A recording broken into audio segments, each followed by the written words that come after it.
Welcome to the Here's Waldo podcast, where we sit down with top visionaries and creatives in the video game industry. Together, we'll unravel their journeys and learn more about the path they're forging ahead. Now, let's get started with the show. Hi, I'm Lizzie Metis, founder and CEO of Here's Waldo Recruiting, a boutique video game recruitment firm. This is the Here's Waldo podcast. In every episode, we dive deep into conversations with creatives, founders, and executives about what it takes to be successful. You can expect to hear valuable lessons from their journey and get a glimpse into the future of the video game industry.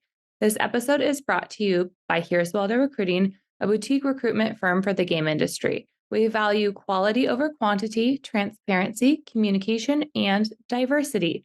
We partner with companies, creatives, and programmers to understand the why behind their needs. Before introducing today's guest, I want to give a big thank you to Games Beat Next. Thank you, Dean. Thank you, Gina. Thank you, Rachel. Such a lovely event. And we were able to connect. So also a shout out to going to events and COVID being less of a thing, so we can do that now. Today we have Alina Matson with us. She is an award-winning designer, engineer, patented inventor, and startup consultant that has worked on everything from flying cars to Metis' latest VR headset. She co-founded Glossbird to create games that make people feel better. Glossbird has the heart of a game studio with the execution of a tech startup and is here to change every aspect of the game industry, including how games are made, who can make those games, and for whom those games are made for. Let's get started. I'm excited to hear more about your mission, and thanks for coming on. Thank you so much for having me. That intro is a lot. Oh, it's great. I loved it. Yeah, one thing I like to add, and it's strange that I have to add this and preface this in some conversations, not with you, but I always have to add, I also play video games. I started a game studio. I'm a lifelong gamer. And so all of my experiences has come together to start this company. But yeah, glad to be here today. My first question is kind of about that. We met at GamesBeat and they did a women breakfast segment about how career paths are not straight lines. And you've worked on so many different things, which I think makes you the strongest founder. But can you give a history of your career when you got started and just what's led you to where you are today? Totally. So I was born and raised from Minnesota. And as a kid, I really liked video games and I really liked building stuff. I got my first gaming console. It was a PlayStation 1 from my cousin. He said, Alina, my PlayStation 1 is broken. If you can fix it, just keep it. I don't care, whatever. So I teared apart the PlayStation 1 at the age of 6. And it was just a Cheez-It stuck inside of it. So took it out and I had a PlayStation 1. And that kind of began my journey of both mechanical engineering, which was my former background, and video games. Went to school for mechanical engineering, found out I did not want to work a more traditional factory or manufacturing job. So hopped over to West Coast to do startups. Really, really fell in love with the idea of startups. I thought founders, I really put them on a pedestal. I thought they were these amazing guys, world-class geniuses and strategists. And I just wanted to be under them and work under them and learn as much as I can. And that's where I really got my start in my career. So started as a mechanical engineer and grew my way up to a technical lead at a startup consulting firm. At that firm, my perception of founders actually really broke. I soon found out that a lot of these founders, they're just regular people. Yeah. Anyone with the right drive and resources and time can be a founder. And I didn't realize that until years in, and I'm these guys aren't that smart. And it was always guys. It was a lot of men. Most of our clients were men and of all ages. We'd had 20-year-old founders raising millions of dollars and didn't know how to host a meeting. Come in and we would have to train them on every single thing and do every single thing for them. And just really gave me this really big inner confidence to, one day I'm going to start my own thing and I'm going to do it so well. And yeah, so that's kind of the genesis there. I had a similar experience, and I think it's a really empowering moment to realize and look at people that own companies, realize they're not different than you, and that in fact, maybe you have a skill that they don't have, and maybe you could do it better. For anybody that's not familiar with your company, can you share a little bit more about Glossbird? Yeah. So Glossbird, we're an innovative game studio focused on creating games that make people feel better and in general make the industry be better. We have really four main things, four pillars of Glossbird to differentiate us from the other game studios. Our first pillar is wellness centric design. So all of the video games we make have a wellness angle. So our first game, for example, is a game called Fitment, and Fitment is a social mobile game for bite-sized workouts designed for cozy gamers. So basically, it's just Animal Crossing for exercise, and that's been really fun, and that's in early access. Our second pillar is diversity. Gamers are super diverse people, and right now it's so frustrating, and a big reason why we started the studio is 85% of gamers are overlooked. Right now, almost the entire industry focuses on a white male teen demographic, or going up until like 20s, maybe early 30s demographic. And we don't look like that. Players do not look like Yeah. that. And so want to make sure that we're building games for these overlooked players. So LGBTQ, women, senior gamers, etc. The third big pillar of our company is we're trying to run it like a tech startup and tech company. So we use agile development, keeping everything lean and mean and fast. And then finally, our fourth one is, and the game industry is starting to look into this, but strategic partnerships as a main and major go-to market strategy. And so, for example, that would be like Fortnite teaming up with the Ariana Grande concert or whatever to get more like players that would have never played Fortnite into Fortnite and doing a similar thing like that. So that's the big overview. I like that mission. Thank you so much. On the fourth pillar, are you, in terms of strategic partnerships, are there any that are announced that you can talk about that? Or Yes. Okay. Yeah. Super exciting. We have recently announced a partnership with Twitch as a official Twitch developer partner. And so Twitch was maybe a little more context. We build in public our games, and so we actually stream multiple times a week our game development process, and our players and our super play testers would come in, give feedback, or sometimes they're just there to hang out and vent about their day. And it is a really beautiful community we have there. But Twitch saw this, and it's a pretty I don't want to say it's a common thing, but a lot of indies do it. But Twitch saw that we were doing it in this more professional and formalized way, and so we got together to turn Fitment, the exercise mobile game, into the first ever interactive Twitch exercise game. So designed for streamers. And so now you can stream Fitment. It ties directly into Twitch chat. And so people in Twitch chat can actually modify that gameplay and have it do that. And so, yeah, just an amazing partnership. And so that just came out like a few weeks ago.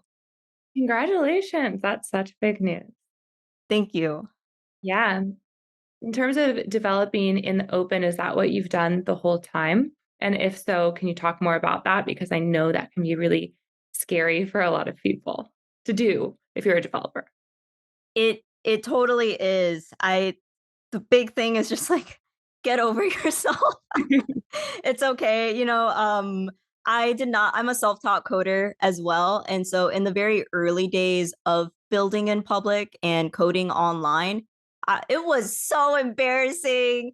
There's like people in the comments like, what is this code? Like you don't have any of the conventions. And like it actually became a good learning experience as a couple game devs would hop in and help out and became this whole big thing. And so it became less about being embarrassed and scary, but more forging community through transparency and showing hardship in the game development process. This term build in public is, I think it's more popular in like the Silicon Valley, like tech bro indie hacker scene, but we don't see it as much in the game industry. But I think it's super powerful. I love to see more studios build in public. I don't know why games are top secret, and yeah. Yeah, I think it's gaining more traction, but there are still large studios that haven't had anybody playtest their game and they're close to ship, and And that's then pretty they get scary. canceled. Yeah, yeah. Yeah.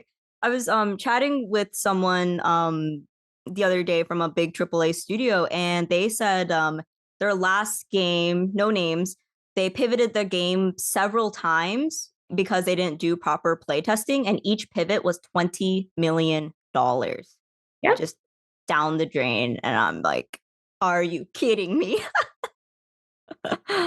How did you land on this mission for your company? How did you decide what to do? And even Yeah. like come up with the idea, everything, find your co-founder. Oh goodness. Yeah, yeah. So the game Fitment, the exercise game came before the studio. It was like a hobby project. I was in this like incubator program, Microsoft for Startups and Female Founder School. And so we just entered in, and you just like need a project. And so this was like my learning project. I'm like, "Oh, I want to I really struggled with exercise. This was during the pandemic. I was working a lot, really stressed, stopped exercising for months. I'm like, I need to fix my exercise problem. And so Fitment began as a hardware project, since that was my expertise. And I'm like, everyone loves hardware. Everyone loves the Pelotons and like all these things. And, it's great. And then as I was interviewing customer discovery calls, I learned that it wasn't the hardware. Like people had treadmills in their basement gathering dust, and like people, like some people with Pelotons, like got rid of them, and like this whole secondhand used market of used like exercise equipment.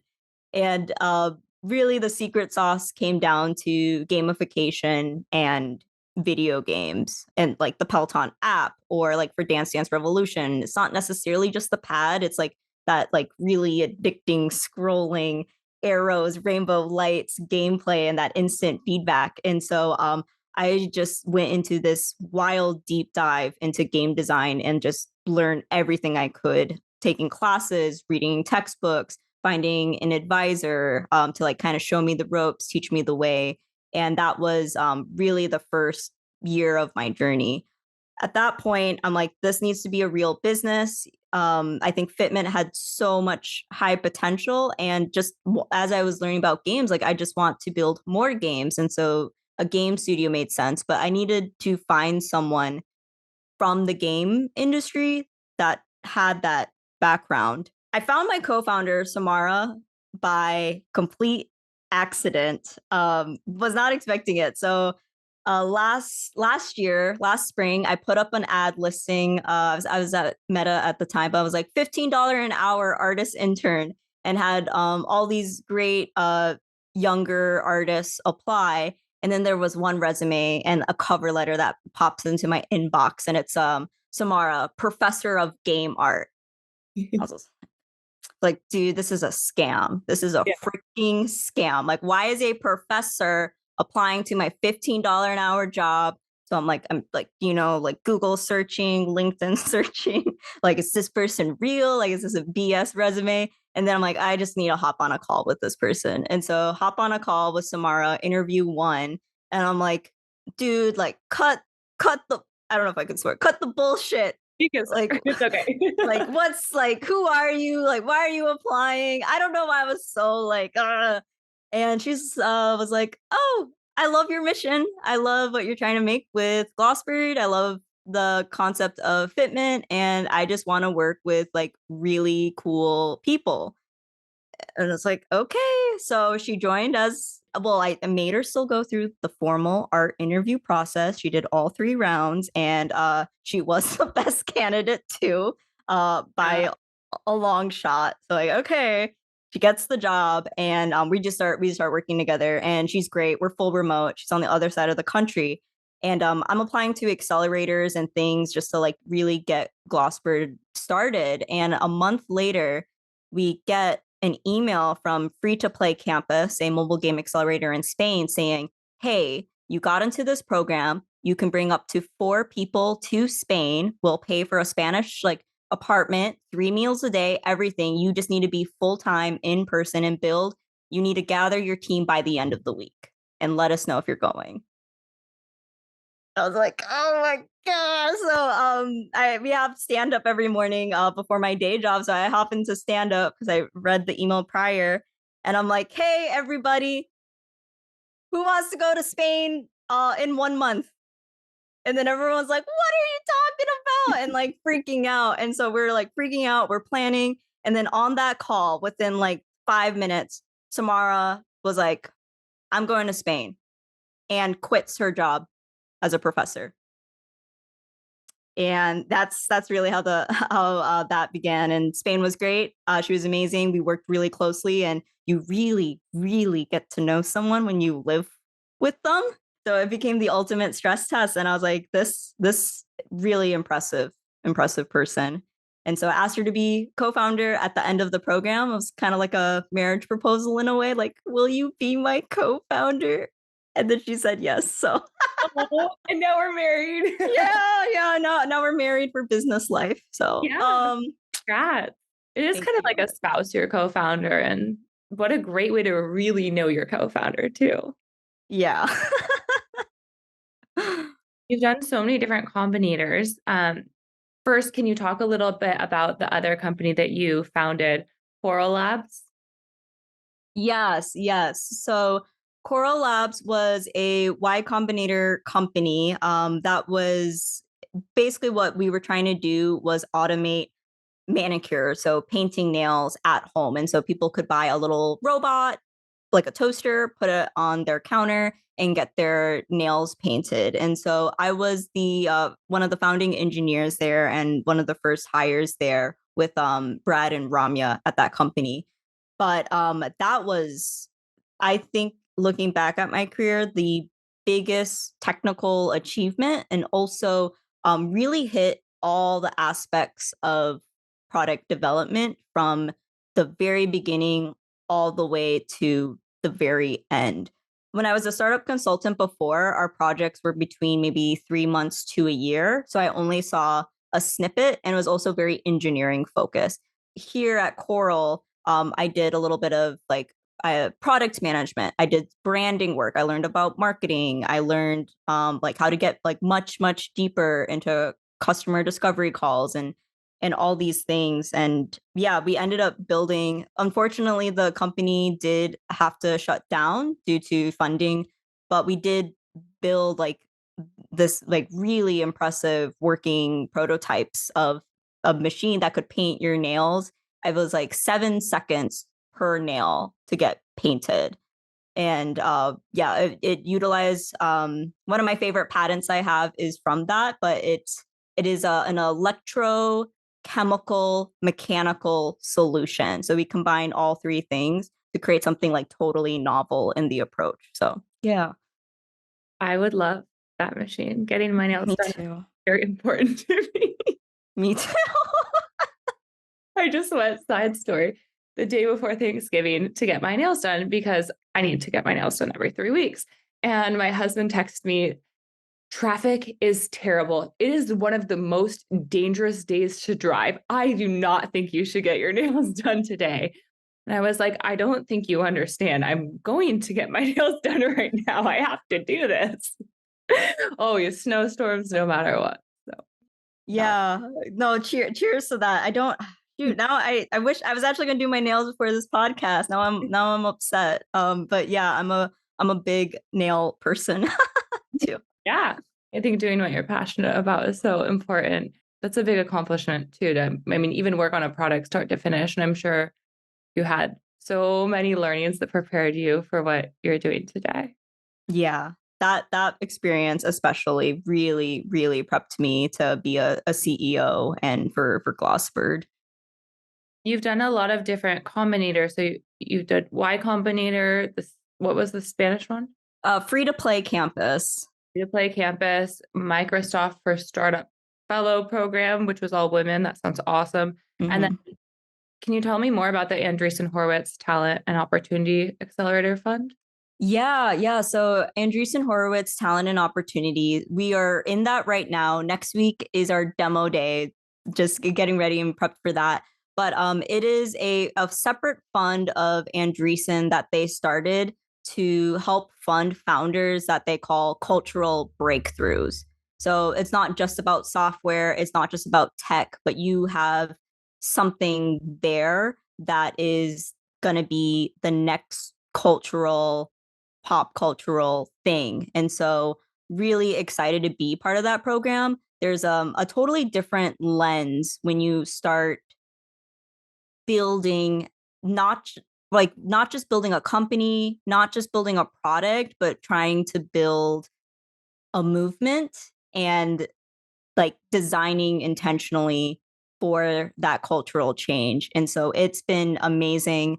The program is it's very intensive and it's first class all the way. The mentors, the lecturers, the programming, life changing, absolutely life changing. How do all the different programs compare to each other? And especially, how did the women's one compare? Because I would imagine there are less women in the other programs, but maybe that's not true. The talent and opportunity one is pretty diverse, but comparing them, the Microsoft for Startups one / female founder school was incubator. So really early stage, like people came into that program with like an inkling of an idea. And so they really just made you hone in on it.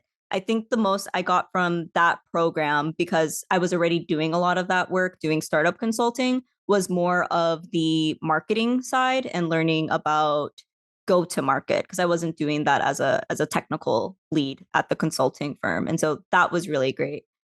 Free to play campus was very specific and niche program focused on mobile games. So everything you need to know about the mobile game industry taught there. So data science, user acquisition, retention, how to design your KPIs, your workflows, your live ops plan, and very just detailed. And that was great because a lot of that information, you can kind of find it on the internet, but like not next level. So our mentors were the guys from like Candy Crush, Cut the Rope, Two Dots, like all these very big mobile games, like teaching us.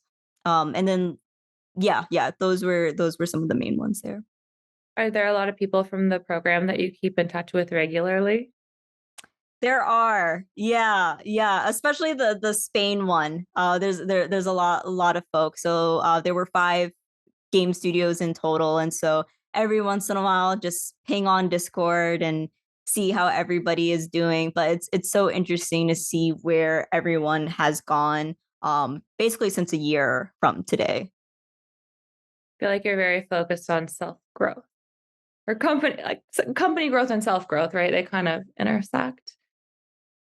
Who have your biggest mentors been along your journey so far? Yeah, there's been a lot.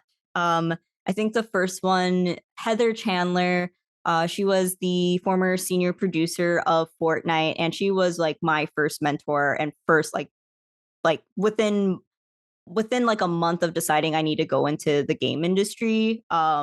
She was like the first person I reached out to. She wrote this fantastic textbook I really liked, and I saw her speak at different online conferences. And so I'm like, this is the lady.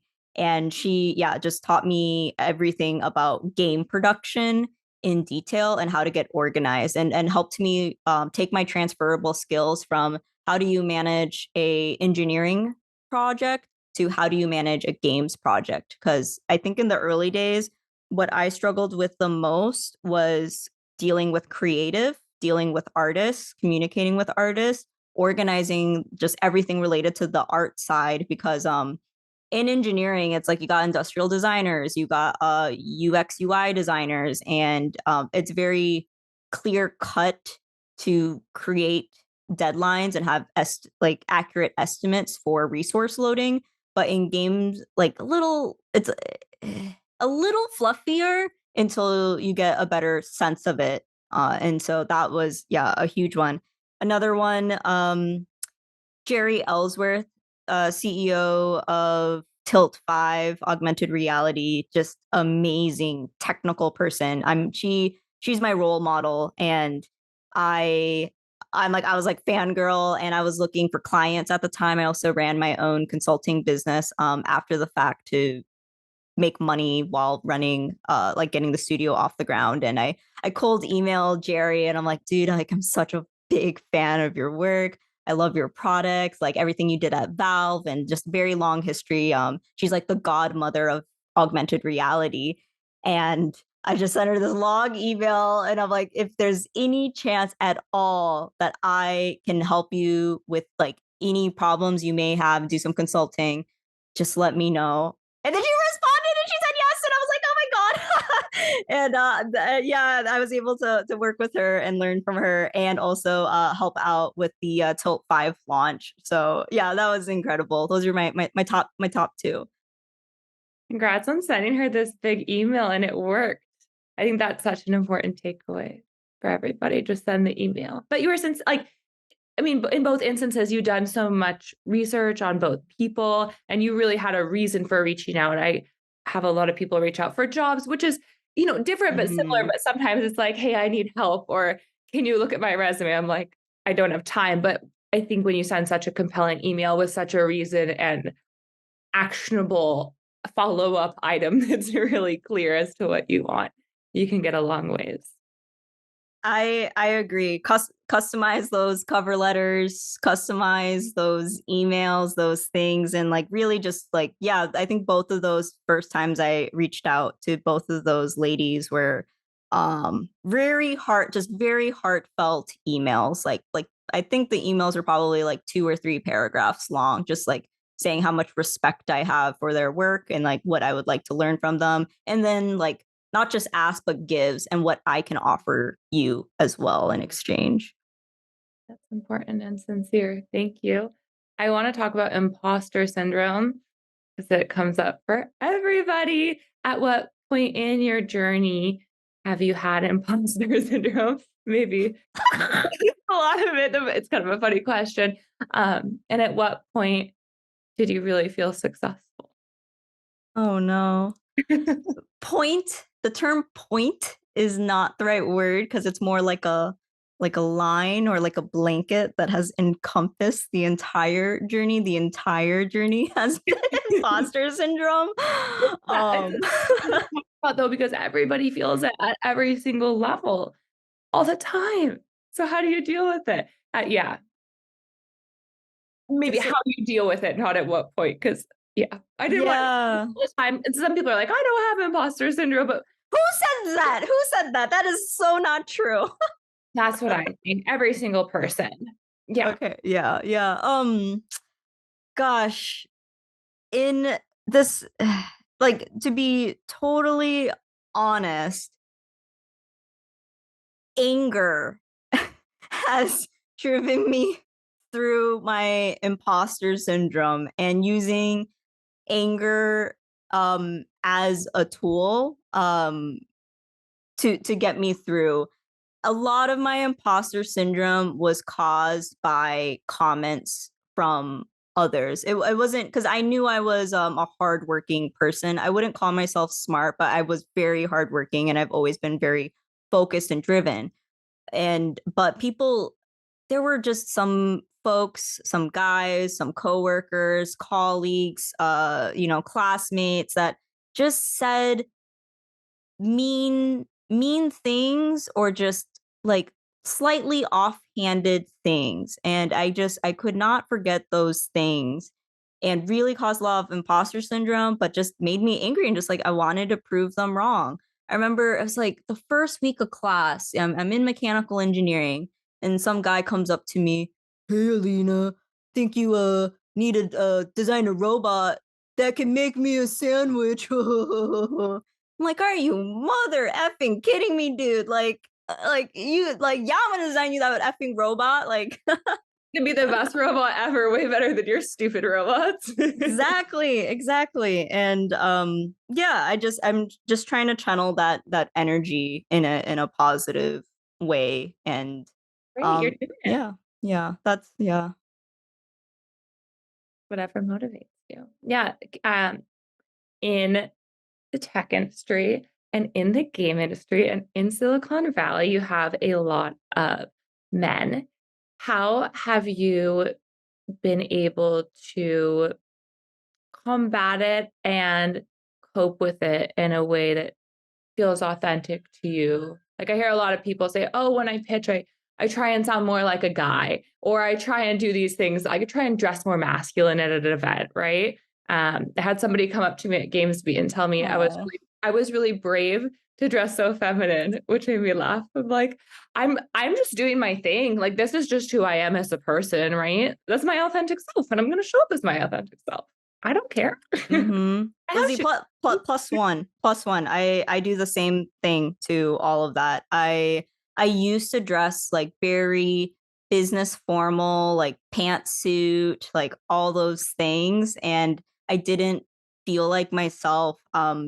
I think clothes, makeup, these feminine things that I grew up with and love, are super important to me. Like when I put like I spent a little extra time on my makeup today to like feel good for like recording this podcast, and it it works. And yeah, I just staying true to yourself. And I think for me it's like finding your allies, you know, whatever gender they may be or whoever they might be, just finding those allies and then like having that conversation with them, like thank you for being ally, and just like tell them like thank you for your support, and then they keep on doing it and it becomes really great. I think there hasn't been too many, like I would say, like saboteurs, but Yeah. there's a lot of people that are just quiet, that they see it, like that whole class, that robot sandwich comment, the TA heard it, the professor heard it, the classmates heard it, no one said anything. Yeah. So yeah, I wish I had an ally in that particular class. Me too. And in general, so if you are a person listening to this and you are hoping to support women, people of color, anybody that, you know, is not a traditional game developer or anybody that looks a little bit different in the industry, how would you recommend that they go about that? If you want to support more underrepresented game devs, I think just be vocal about your support. And so we can be like, oh, that person, that's an ally. I feel safe reaching out to them. Or vice versa, you, if you are an ally, reach out to the, you know, the women, the non-binary, all the underrepresented folks in your life and ask just like, hey, like, how's it going? How can I be more supportive in your journey? Or like, have you dealt with any, like, just communicate that and be there. And I will say though, the game industry is such a beautiful and unique place. There are a lot of really, really cool, really nice, really, really supportive people. It's yeah, I don't see that kind of like, I don't know if intimacy is the right word, but that like level of like intimacy and camaraderie across people, like across an industry like games. Yeah, it's a small industry too. I mean, you bump into people all the time. Mhm. And I like what you said earlier about how, as an engineer, artists are very different in their creative process and in their timeline and everything.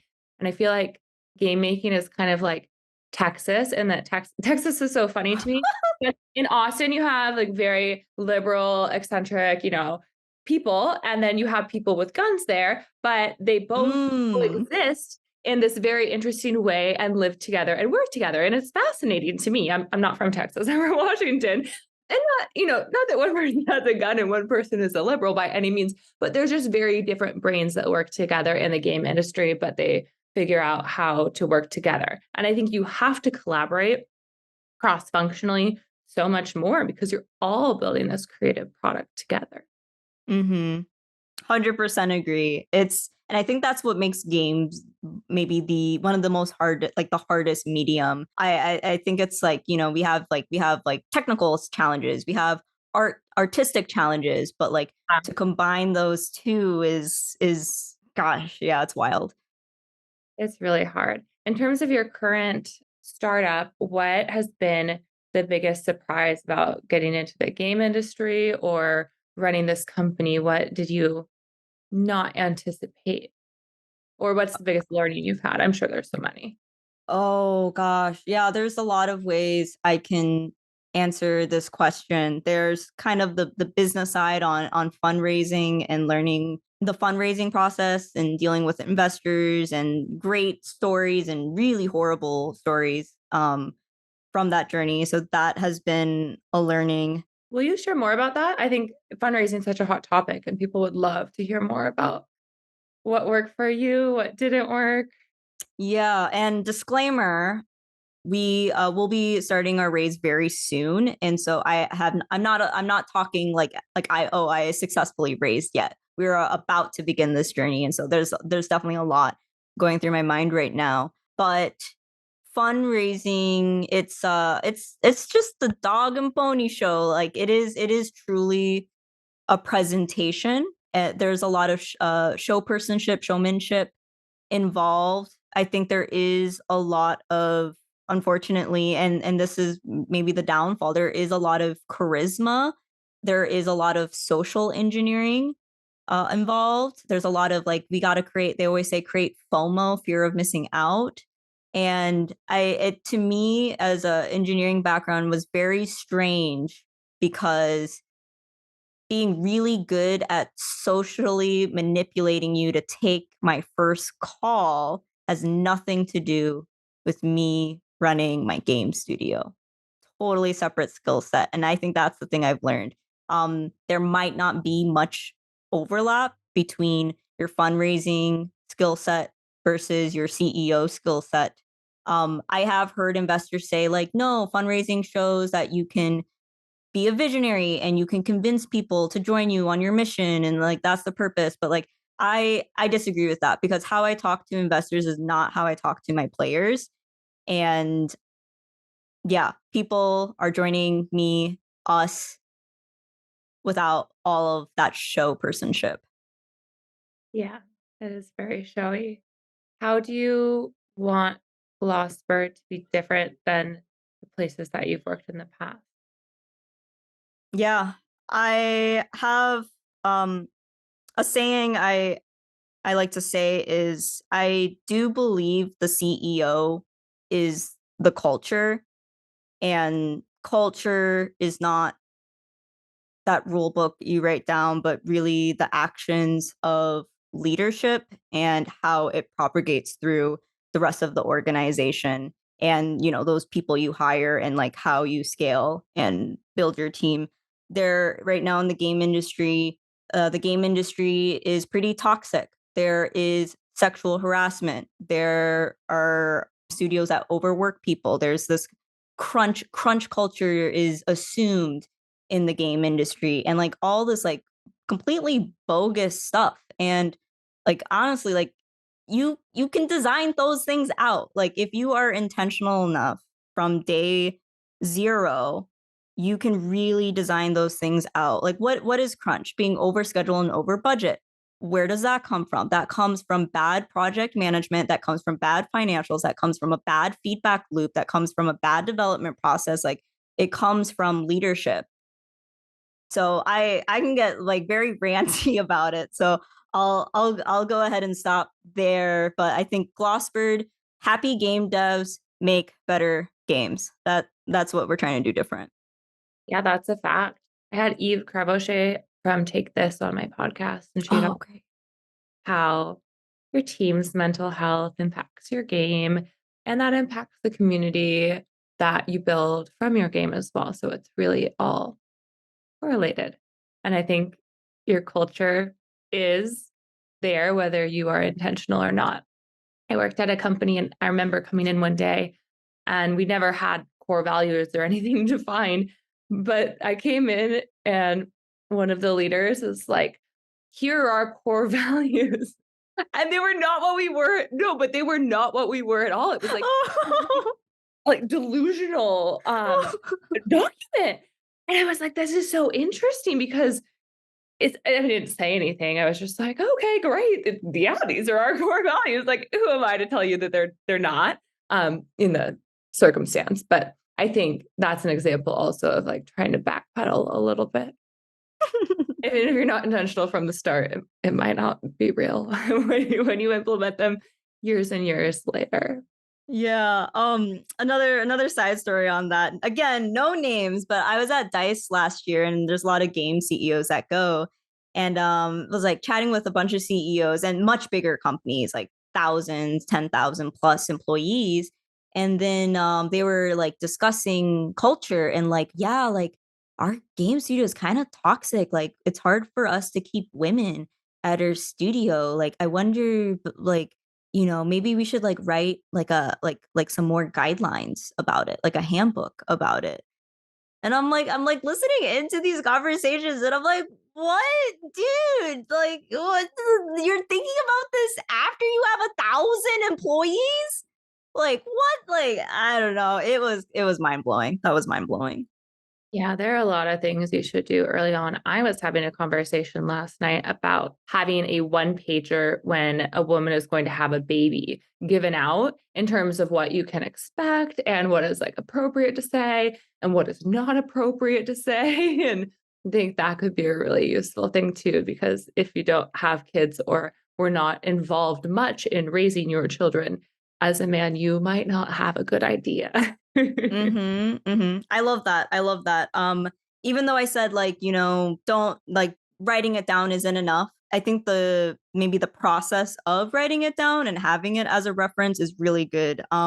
Something I'd like to share, and I hope other game studios start doing this as well, is community agreements. And community agreements are documents and usually verbal agreements. It's not a legally binding agreement of your communication standards at your company. And so ours has no jargon. If you use jargon, you need to explain it. Respect gender pronouns. Do not interrupt people. If there's no time for questions, we will make time for questions at a later date. Other ones is like you can pass if you don't know the answer to a question. Just say I don't know. And like we have maybe it's up to like 20 rules now. It's a living document too that we have like kind of these deeper discussions to add little things. And it's been just a really great thing because when someone's like being a little off, I can be like, yo, remember the community agreement. And then they're like, my bad. And then it resolves a lot of things. Yeah, putting things in writing and sharing them is huge. Somebody told me when I started my company that you're a CRO, chief reminding officer, because you have to say things over and over and over again. And I make my team listen to the same presentation every quarter. And I'm bored of it, but I think it's important. Like, here's values, here's what we're doing, here's things. So yeah, writing things down is helpful at the beginning. But yeah, I mean, if you haven't done it at the beginning, at least if you can think about it at a later point in time and come to realizations, could be helpful. I do think it is an issue that people don't think about. And I hear people say that they want to do diversity hiring, but then I always think like, what do you have set up to support underrepresented people that come into your company once they come into your company? So that's a really important thought as well. I think the acquiring kind of is top of mind, but if you don't have a plan, it's not going to work. Totally. Yeah, I wish founders would just think about this more. Just a little more intentionality, I think, could change a lot of things. Yeah, it seems like there are more and more speedrunny sort of programs that are available, and hopefully that's something that's being taught a little bit more. I mean, it just wasn't. I mean, no one really teaches you how to run a company. You could learn some things from different places, but I think that's true. More top of mind, which I appreciate. Do you have any advice for any of our listeners who want to start their own company and or game studio? I do. Yeah. Kind of going back to being intentional. I think the very first thing is starting with your North Star and your mission. And that's like the big thing of why I transitioned from building one game, Fitment, to let's build a studio. What is that grander idea? And so I love looking at other game studios' missions in North Star. These are like, a couple sentence statements you can usually find on a website. So, for example, Supergiant Games' mission is something like, we want to build the games that make you feel like a kid, or something like that. It's like this very specific vibe and feeling. And so having intentionality of what types of games you're going to make is really good. And then from there, you can start building the rest of your process of, is part of your North Star to be a profitable business? How profitable? Is this a side thing? Is this your main thing? And you can go from there. We want to be the next Nintendo, for example, Glossbird. And so we want to get big, and we're intentional in the design to scale and do that. But if you want to be a solo indie dev and like contract out some art and whatnot, like, yeah, like that sounds amazing. Just plan for it. And then from there you can budget and like everything, just, yeah, all from this like singular North Star. I feel like that's the secret to any business, really. Because if you don't know where you're going, how can you plan? Exactly. So important. What can we look forward to from Glossbird in the next couple years? Where do you hope to be? What's your vision? I'm sure you're the CEO, you're the visionary. Yes. So we are going to be, right now our games are in early access. We have that streamer edition and then the mobile version of Fitment, but those are going to get to dev complete next year. And so that's kind of our first major release. But Game 2 and Game 3, we're actually looking into virtual reality for our next titles. Virtual reality, that was a space I worked a lot with at Meta and like some of my other client work. And it's just, there's so much potential and just like undiscovered things in it that I believe like a really lean and iterative process, how we do things at Glossbird, will be able to make like really unique wellness centric experiences. So couple years from now, I love to be the next multi-million billion-dollar company making games that like change people's lives. Can't wait to see what you come up with. And I'm looking forward to Apple Vision Pro. And Me too. yeah, so much to look forward to. I have one last question. Before I ask it, I want to point people to your website at glossbird.com. The last question is from Wiggy, and they always talk about cheat codes and like, I wish I knew X at Y stage of my career. If you please share your cheat codes. What have you learned that you wish? Everything happens for a reason, but what would have been really useful to know when you were starting either company? I think maybe the very first thing I learned when I moved across the country, founders, these people you see high up, these CEOs, these visionaries, they're just regular people who had some luck and had some resources and had the drive to do something. And so imposter syndrome can be so debilitating, and I think it's just really important to try it in your own way, get over it. My way was through anger, maybe your way is through something else. And so yeah, cheat code is like, yeah, just regular people. You're a regular person too, and you can do whatever you want. So true. I agree. We've been talking to Alina Matson, CEO of Glossbird.